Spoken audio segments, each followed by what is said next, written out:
Riya and Sangeeta can finish a work in 6 days and 8 days respectively. Riya started the work alone and then after 3 days Sangeeta joined Riya. They both finished the remaining work. How long did the total work last? ఇక్కడ రియా సంగీత 2 persons ఉన్నారు. రియా సంగీత. రియా అనే person ఒక వర్క్ని complete చేయడానికి 6 days time పడితే సంగీతకు 8 days time పట్టింది. Total work ఏమవుతుంది? Total work LCM of 6, 8 days అంటే 24. టోటల్ వర్క్ 24 అవుతుంది. ఎఫిషియన్సీ కనుక్కోవాలంటే రియా యొక్క ఎఫిషియన్సీ ఏమవుతుంది? 24 by total work by number of days. 24/6 అంటే 4. Riya efficiency will be the 1 day efficiency will be the 4 units. And Sangeeta efficiency కనుక్కోవాలంటే 24/8 3. 8 1 8 3 జా.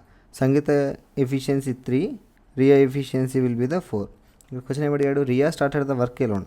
Riya started the work alone అంటే Riya work start చేసి ఎలోన్. దెన్ ఆఫ్టర్ 3 డేస్ అంటే రియా స్టార్ట్ చేసిన 3 డేస్ తర్వాత సంగీత జాయిన్డ్ రియా అంటే రిమైనింగ్ వర్క్ కంప్లీట్ చేసింది రియా ప్లస్ సంగీత.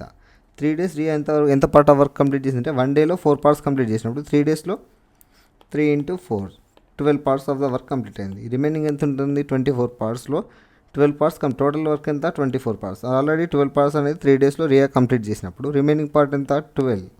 ఈ 12 అనేది ఎవరెవరు కంప్లీట్ చేశారు? సంగీత ప్లస్ రియా. సంగీత ఎఫిషియన్సీ 4, రియా ఎఫిషియన్సీ 3. 12/7 అంటే 1/5/7. టోటల్ వర్క్ కంప్లీట్ కావడానికి ఇక్కడ 3 డేస్ పట్టింది, ఇక్కడ 1/5/7 డేస్ పట్టింది. కాబట్టి టోటల్ వర్క్ కంప్లీట్ కావడానికి 4/5/7 డేస్ పట్టింది.